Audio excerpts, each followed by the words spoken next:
कार्तिक मास महात्म्य का 12वां अध्याय। जय श्री कृष्ण। राधे राधे। ओम नमो भगवते वासुदेवाय नमः। सर्वोच्च भगवान श्री कृष्ण और राधा रानी आप सभी भक्तजनों पर अपना आशीर्वाद सदा सर्वदा बनाए रखे और आप सभी की सर्व मनोकामनाएं पूर्ण करें। आज आप सुनेंगे कार्तिक मास की कथा का 12वां अध्याय।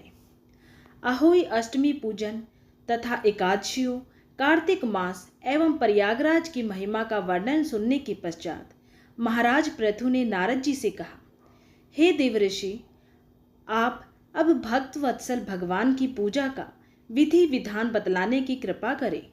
तब नारद जी बोले, हे राजन, एक पुरातन इतिहास कहता हूँ, सो तुम ध्यान लगाकर सुनो। अत्यंत प्राचीन समय की बात है। कांतिपुर में चोल नाम का एक राजा राज्य करता था। उसके राज्य में समस्त प्रजा सुखी रहती थी। कोई भी दरिद्र, पीड़ित या दुखी नहीं रहता था। राजा के नाम पर उस देश का नाम चोल देश रखा गया। एक बार वो राजा मूल्यवान मणि मुक्ताओं द्वारा भगवान की पूजा करके वही मंदिर में बैठा हुआ था। उसी समय विष्णु शर्मा नामक एक ब्राह्मण ने आकर तुलसी दल तथा जल से भगवान की पूजा की। उसके तुलसी पत्रों से राजा की पूजा के मणि मुक्ता आदि ढक गए। ये देखकर राजा ने क्रोधित होकर ब्राह्मण से कहा, हे विष्णु शर्मा, तुमको पूजा का कुछ भी ध्यान नहीं है क्या? मणि मुक्ताओं से की गई मेरी पूजा की शोभा को तुमने तुलसी दलों से ढककर समाप्त कर दिया है। राजा के अहंकार से भरे हुए ये कटु वचन सुनकर ब्राह्मण विष्णु शर्मा ने कहा, हे राजन, अभिमान के वशीभूत होने के कारण तुम भगवान की पूजा के बारे में नहीं जानते हो।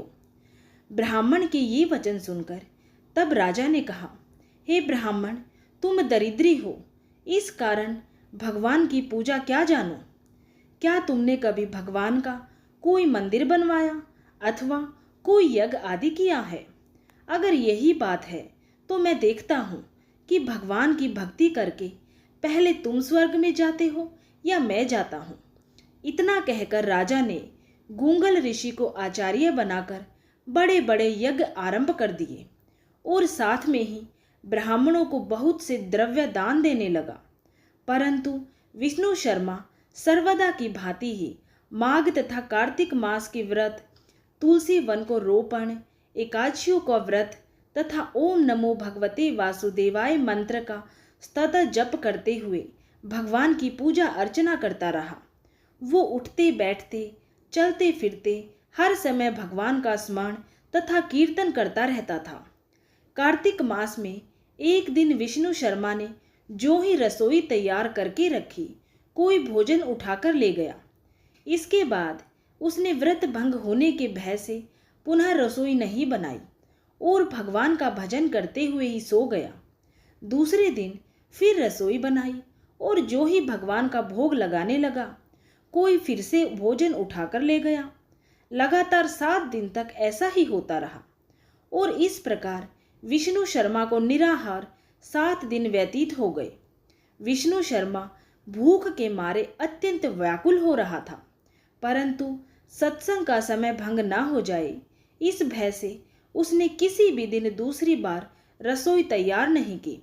8वें दिन उसने निश्चय किया कि आज मैं पूरी तरह ध्यान रखूंगा और देखूंगा कि भोजन को कौन उठाकर ले जाता है। इसके बाद उसने भोजन तैयार किया और एक स्थान पर छिपकर बैठ गया। थोड़ी देर में उसने देखा कि अति दीनहीन और दुर्बल चांडाल, जिसके शरीर में केवल अस्थियां मात्र शेष थी, छिपकर आया और भोजन उठाकर चला गया। उसे देखकर विष्णु शर्मा का हृदय द्रवित हो उठा। विष्णु शर्मा ने उस चांडाल से कहा, भैया, रूखा भोजन मत ले जाओ, मेरे पास थोड़ा सा घी है, वो भी लेते जाओ। ब्राह्मण के ऐसे दीन वचन सुनकर भयभीत हुआ वो चांडाल भागता हुआ ठोकर खाकर गिर गया। तभी ब्राह्मण विष्णु शर्मा भी उसके समीप पहुंच गया और एक वस्त्र से उस पर हवा करने लगा। थोड़ी देर बाद उस ब्राह्मण ने देखा कि उस चांडाल की जगह शंख, चक्र, गदा, पद्म तथा वनमालाधारी भगवान विष्णु स्वयं वहां पर लेटे हुए हैं। उसी समय विष्णु शर्मा ने भगवान के चरणों में गिरकर नमस्कार किया। तभी रुद्रादि देवता भी वहां पर आ गए और ऋषि मुनि वेद मंत्रों से उनका पूजन करने लगे। तब विष्णु भगवान ने अत्यंत स्नेहपूर्वक ब्राह्मण विष्णु शर्मा का आलिंगन करके उसको अपने साथ विमान में बिठा लिया और अपने साथ बैकुंठ को ले गए। चोल राजा भी ये दृश्य देख रहा था। भगवान की विष्णु शर्मा पर ये कृपा देखकर राजा अत्यंत ही दुखी हुआ और उसने आचार्य गूंगल ऋषि को बुलाकर कहा, ये सब क्या हो रहा है? जिसके द्वेष के कारण मैंने इतने यज्ञ और दान पुण्य किए, वे बैकुंठ को जा रहा है और मैं यहीं पर उपेक्षित खड़ा हुआ हूँ। क्या मेरे यज्ञ और दान आदि सब निष्फल हो गए हैं? इससे यही सिद्ध होता है कि भगवान यज्ञ आदि से नहीं, केवल भक्ति से ही प्रसन्न होते हैं। आजीवन ब्रह्मचारी रहने के कारण राजा के कोई संतान भी नहीं थी। अतएव अपना समर्पण, राजपाट, धन संपत्ति आदि अपने भांजे को सौंपकर भगवान मुझे स्थिर भक्ति प्रदान करें, इसी तरह से कहते हुआ यज्ञ कुंड में कूद गया। ये दृश्य देखकर गूंगल ऋषि ने क्रोध में आकर अपनी शिखा उखाड़ ली। तब से अभी तक चोल देश में भांजा ही मामा का उत्तराधिकारी होता है और गूंगल गोत्र के ब्राह्मण आज भी शिखा अर्थात चोटी नहीं रखते हैं। चोल राजा के अग्निकुंड में गिरते ही भगवान ने प्रकट होकर अग्निकुंड में ही उसका आलिंगन किया और उसे भी अपने लोक को ले गया।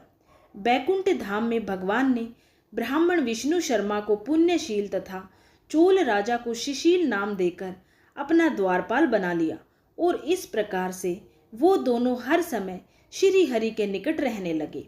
इस प्रकार कार्तिक मास महात्म्य का 12वां अध्याय समाप्त हुआ। बोलिए श्री राधे कृष्ण। ओम नमो भगवते वासुदेवाय नमः। जय श्री हरि नारायण भगवान।